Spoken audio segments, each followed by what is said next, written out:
In the last class we have done up to motion of the connected system with dial pulley, and now we will start with new topic, that is pseudo force.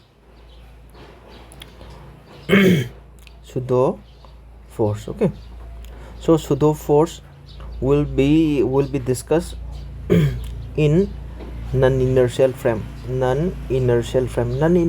of reference means if the two systems are moving away from one another or moving towards one another, that means if there is relative acceleration between two objects. I use the word relative acceleration, not the relative velocity. Whenever the two particles are in relative acceleration with one another, then we will receive a pseudo force. Just for better understanding, just take an example of a passenger in a bus. If this is the bus and here we have this passenger, if the bus moves in the forward direction with some acceleration a equal to 2 meter per second square, that means if the bus suddenly start to move in the forward direction, then this passenger will tend to move in the backward direction. Okay, here initially the bus goes with an acceleration 2 meter per second, but at that time the passenger was at rest, but due to the acceleration produced in the system, this person tends to receive a force, and due to this force the person will be moving in the backward direction, and this unknown or invisible force is known as pseudo force, F pseudo.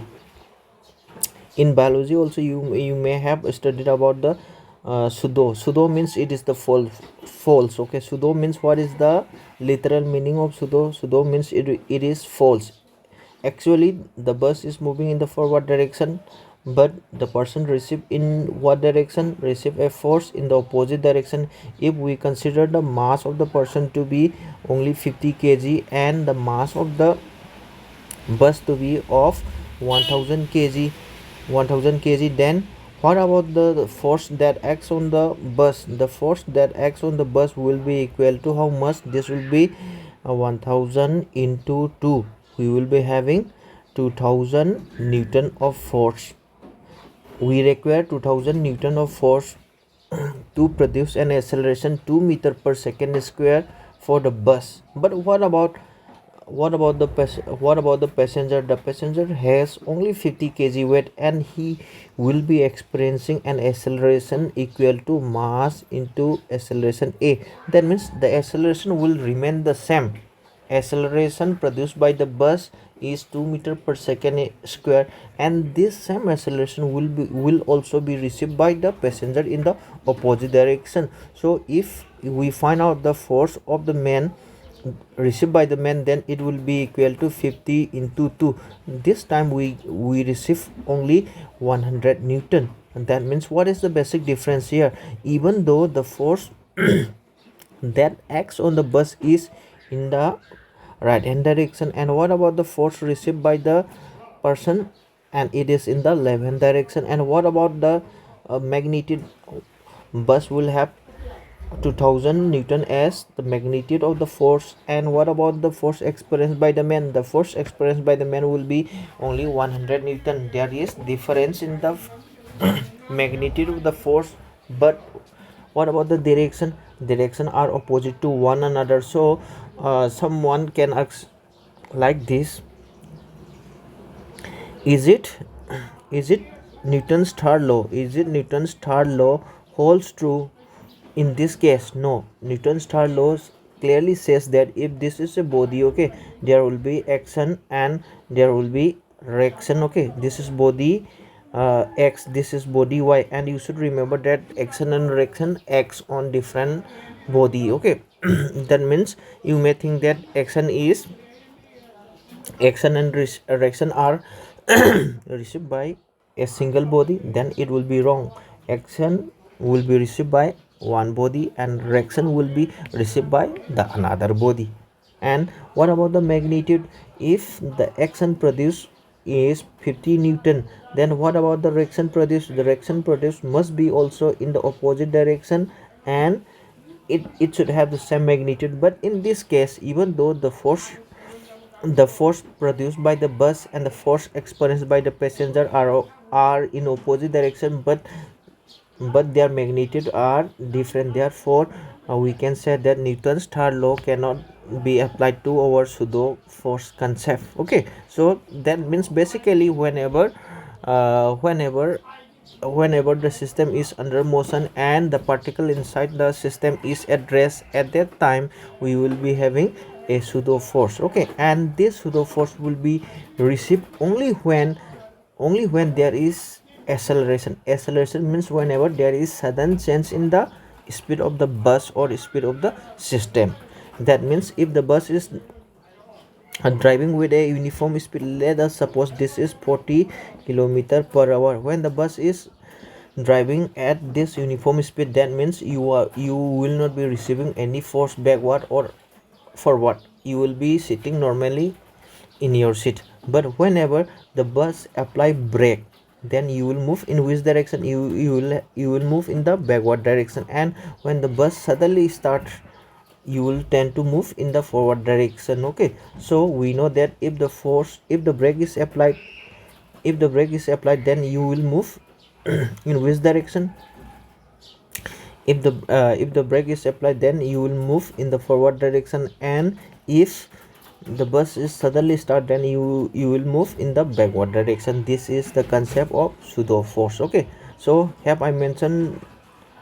No, yeah, this is correct. Okay, so remember that pseudo force will be there only when the system is under acceleration. If the system is in constant velocity, there will be no pseudo force at all.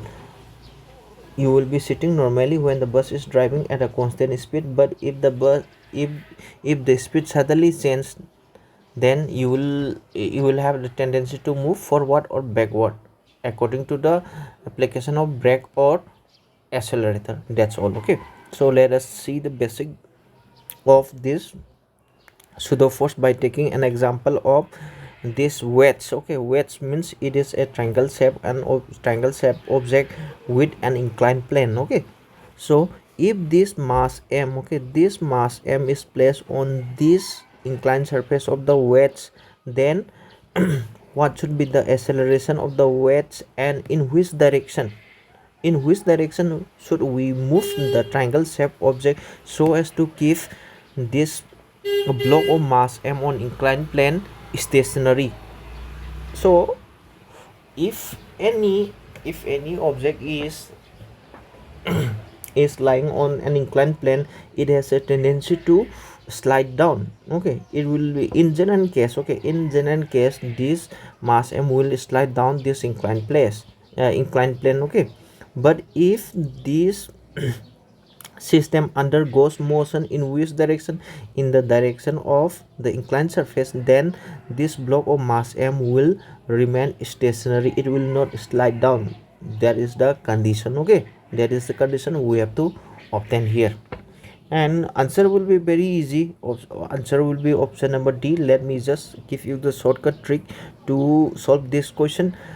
If if this block of mass m is kept on this inclined surface, then in order to maintain the equilibrium state, or in order to keep the body of mass m stationary or at rest on the inclined plane without sliding down, then the wedge or the triangle shaped object must be moved in the direction of the inclined plane with what acceleration? With an acceleration equal to g tan of theta, where theta is the angle of inclination for the inclined plane. That's all. Okay, this is important. Let me draw the diagram to illustrate how this is possible.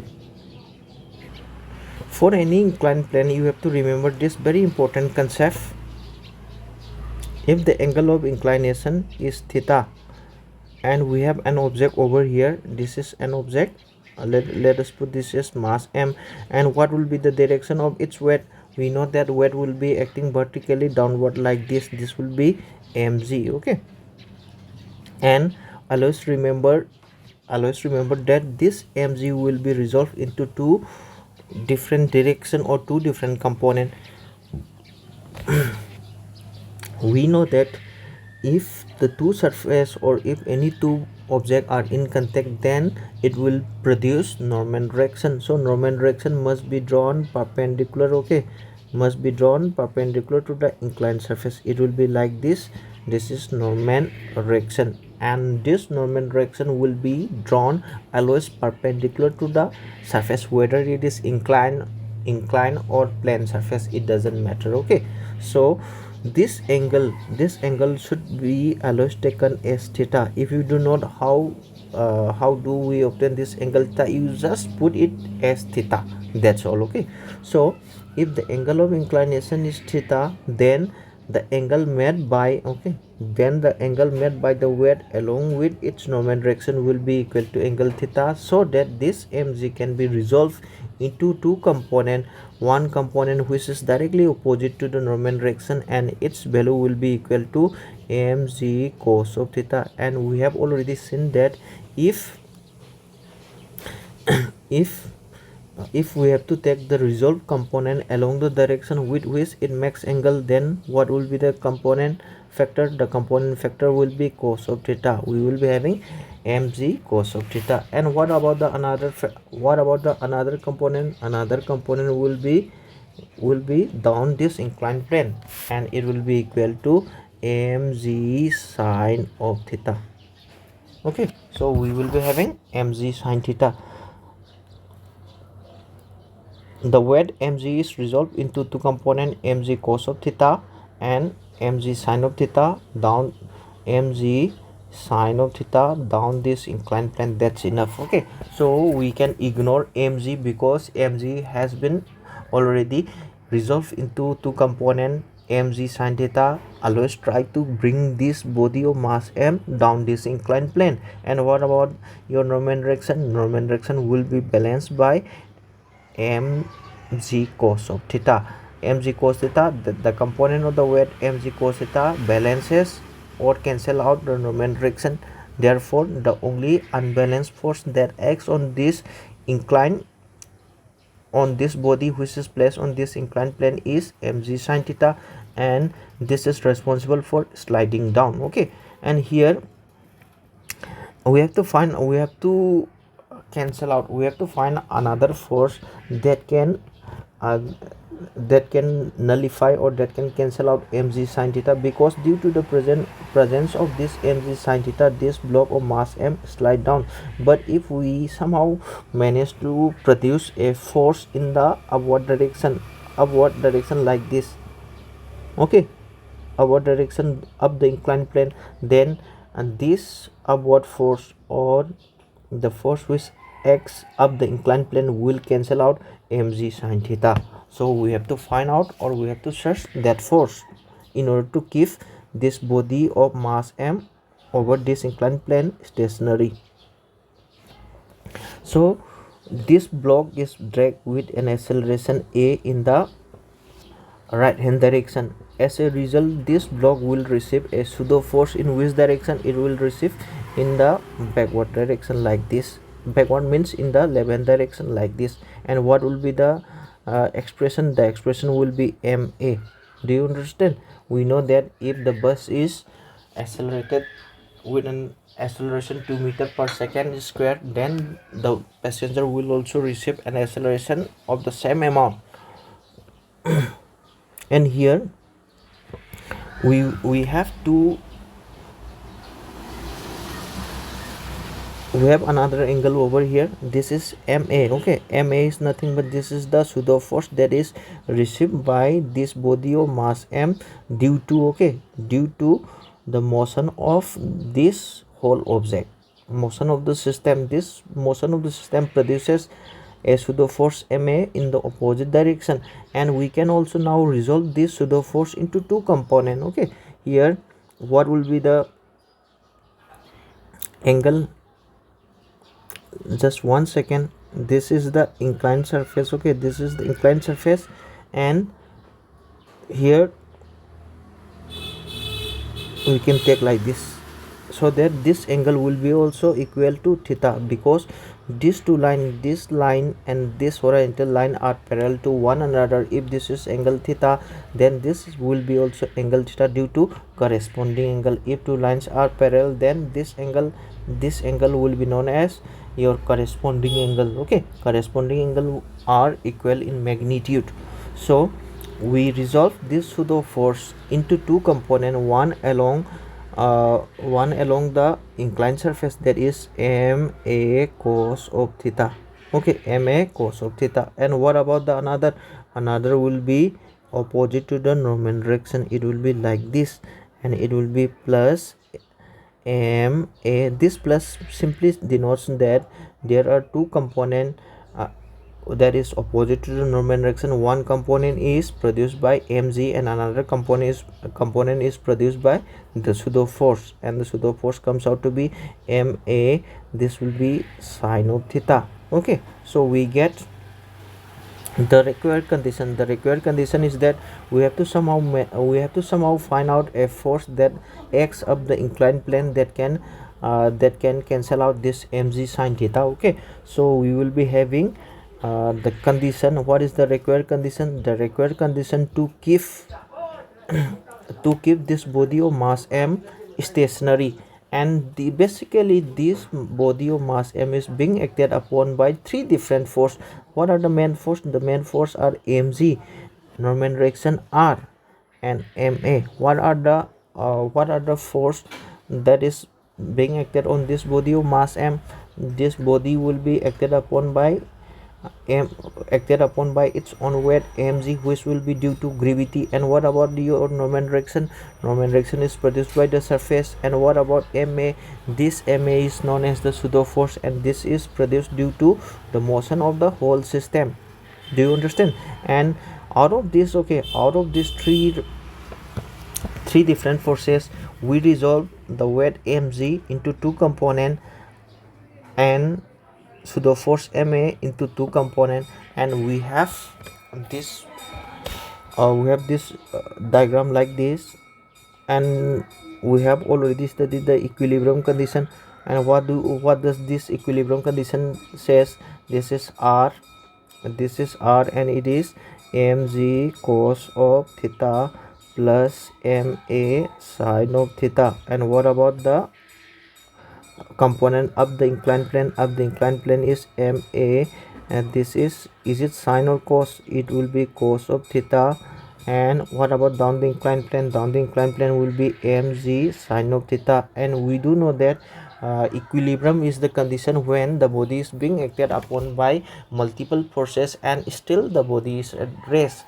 And here the body is acted upon by three different force: weight, its own weight, Norman direction, and pseudo force. But after resolving the components, after resolving the component like this, we will be having ma equal to ma cos of theta equal to mg sine of theta, in order to maintain the equilibrium condition. For obtaining the equilibrium condition, we must have equal and opposite forces acting in the opposite direction. Okay, and this Norman direction r will be equal to, this is condition number 1. Condition number 2 is that Norman direction r will be equal to mg cos of theta plus ma sine of theta. That's all. This will be the two conclusions that can be derived from our equilibrium condition.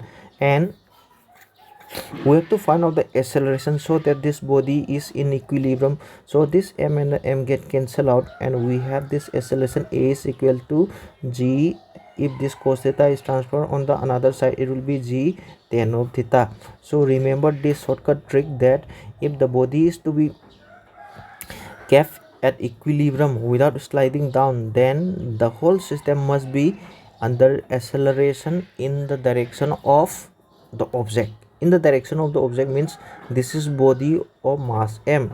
Okay, so in what direction this whole system should be moved? The whole system should be moved along the direction of the block of mass m, or along the direction of the inclined plane. With what acceleration? With an acceleration equal to g tan of theta. This is very simple. Okay, you remember this. And there will be also another case number This is case number 1. This will comes under case number 1 of pseudo force. And what about the case number 2? For this case number 2, I will be just writing the concept and the formula only. Okay, so we have this case number 2, condition for free fall. Condition for free fall. Condition for freely falling the object that is placed on this inclined plane. This is body of mass m, and this is placed on inclined plane at angle of inclination theta. And what do you mean by this free fall? I do not use the word sliding down the inclined plane. I use simple language, that is free fall. Free fall means this body and this inclined surface must not have any contact at all. Free fall means, will there be any contact between a stone falling downward and the surface of the earth? No. While it is falling, it will not be in contact with any surface. Therefore, we can say that if this body of mass m is to fall vertically downward with what acceleration? With an acceleration equal to g, that is free fall condition, then there will be no contact. There should be no contact of inclined surface and the block of mass m. So Norman direction r must be equal to 0. This is the condition. Norman direction r is equal to 0 for freely falling of this object placed on inclined surface. This weights must be dragged in the direction opposite to the side where mass is there. So it will be dragged with an acceleration equal to g cot of theta. And once this wedge is dragged with an acceleration equal to g cot of theta in the direction opposite to the inclined surface, then this block of mass m will be falling vertically downward as a freely falling object. That is the simple concept. Do you understand the concept here? I'll just remind for the last time. If the body is to kept on the inclined surface without falling, then the system must be moved along the direction of inclined surface with an acceleration equal to g tan theta.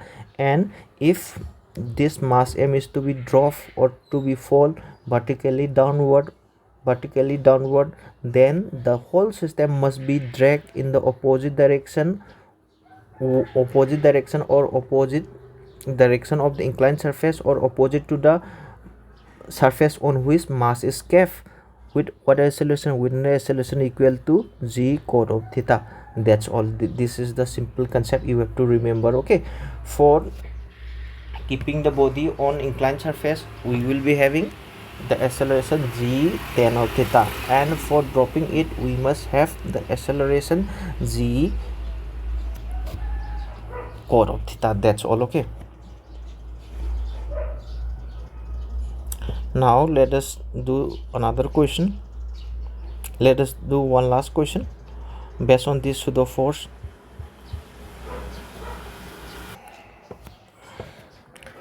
I cannot find the question based on this pseudo force. We have only one question, that is the previous question. Now let us begin with our new topic, that is friction. And we have to start with this question number 34. So before starting this question number 34, you have to understand what is friction. Friction is the opposing force, or the force that oppose the motion. Okay, oppose the motion. If this body of mass m is being acted upon by external force F in this direction, then this body will have a tendency to move in what direction? It has a tendency to move in the right hand direction. So the direction of our frictional force must be taken opposite to its tendency. Opposite to its tendency means here this will be the frictional force F. Okay, so whenever this external force apply on this body of mass m, it may move in the right hand direction, or it will have a tendency to move in the right hand direction. So our frictional force must be taken opposite to the direction of motion, not to the direction of the applied force. It may have a tendency to move in somewhere else, then direction of friction must be taken opposite to that of its motion. That's very simple. Okay, and here this frictional force is produced due to the contact between this body of mass m and this rough horizontal surface. And for finding out your friction, we must have to find out Norman direction, and we do have already seen that if two surfaces are in contact, then it will produce Norman direction r, and this Norman direction r will be balanced with your mg. And according to our law of friction, it will be like this. Law of friction will be directly proportional to the Norman direction. You simply have to remember only this. Okay, I will not go through the detail, it will take longer time. So frictional force F will be equal to frictional force F is directly proportional to Norman direction. This is known as our law of friction. Okay, and here F will be equal to mu r, and this mu is known as coefficient of friction. Therefore, in our Norman condition, F will be equal to mu r. That's all. Mu times the Norman direction or coefficient of friction into Norman direction. That's all. Okay, and here if we have this condition, if the external force is greater than frictional force, then the body will be under motion. Okay, and what about this will be under motion? And let us consider another case. Another case is that if the externally applied force is equal to frictional force, will this body be in motion? That means it is being pulled by 50 Newton in the forward direction and another 50 Newton in the backward direction. Then will this body be in motion? No, the body will be still at rest, and under such condition it will be known as your limiting case. Limiting case is nothing but it is the case where the frictional force developed between the two surfaces is exactly equal to the externally applied force, or in another language, if the body is about to move, then the type of friction that is being developed will be known as your limiting friction. And let us consider the third case. The third case will be if the external force is less than the frictional force. That means your opposing force is greater than the externally driving force, then the body will be at rest. And this type of the frictional force that is being developed when the external force is less than the maximum available friction between the two surfaces, then that type of friction will be known as static friction. So we will be having three different type of friction. Number one will be static friction, when the body is at rest even though it is acted upon by some external force, then it will be known as static. And what about the limiting case? The limiting case is that when the body is about to move, then the friction force developed on that surface will be known as limiting friction. And once the body start moving, then the type of the friction that is being developed between the two surface will be known as kinetic friction. And you should remember these two relation, the relation being our limiting friction. Okay, our limiting friction FL will be greater than our static friction, and this static friction will be also greater than our kinetic friction. That means kinetic friction will have the least value and the maximum value will be when the body is about to move. Okay, when the body is about to move, then the type of friction that is being developed will be maximum value. Okay, do you understand? So we have understood your static friction, limiting friction, kinetic friction, and lastly we go through this one, angle of friction. This is body of mass m, and this is being acted upon by frictional force F in this direction. This is the external force. Okay, and this is the normal direction R, and we have mg over here. So what can you say about this normal direction and the frictional force? This rough surface produces two different type of forces, opposing forces, two different type of forces. Number one will be the frictional force, and number two will be your normal direction. Do you understand the concept over here?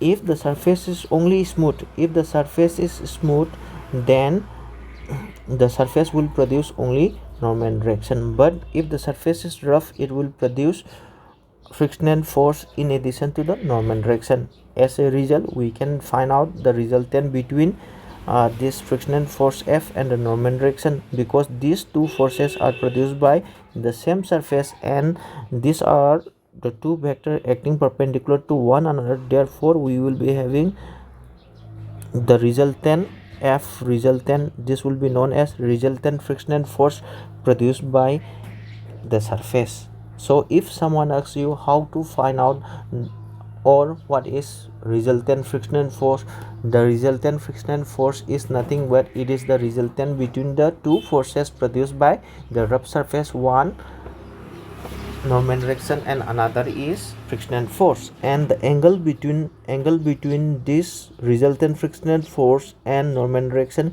is known as lambda, and this lambda is known as your angle of friction. Lambda is equal to angle of friction. And what will be its value? Its value is very simple. If we go through this, tan of theta, tan of lambda will be equal to mu. Or if you do not understand, then we can just go through like this.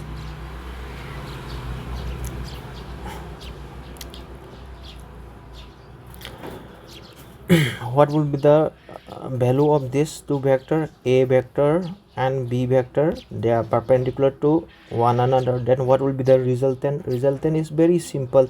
Resultant will be root over a square plus b square.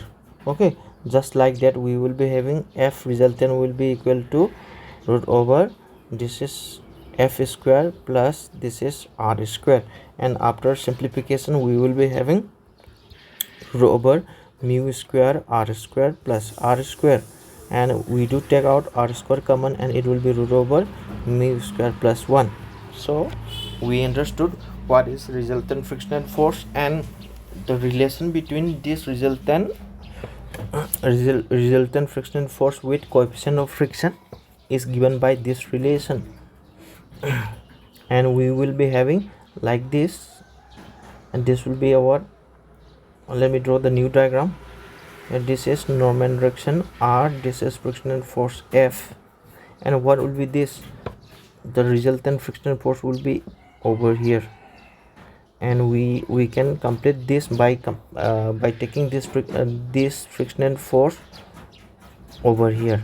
According to our triangle law of vectorization, equal vector can be shifted from one position to another position. This is the friction force, this is taken to this side.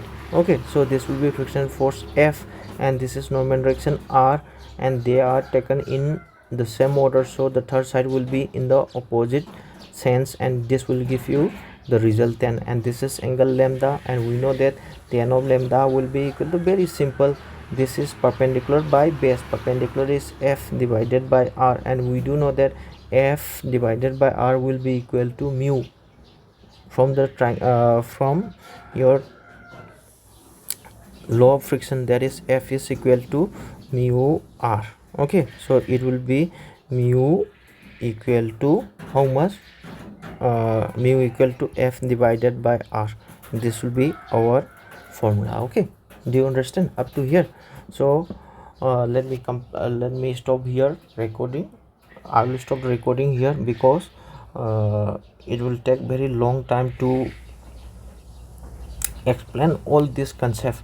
So this is only the theoretical part, and later in the evening or by afternoon I will upload one more video for solving the question. Okay, so this is only the theoretical portion.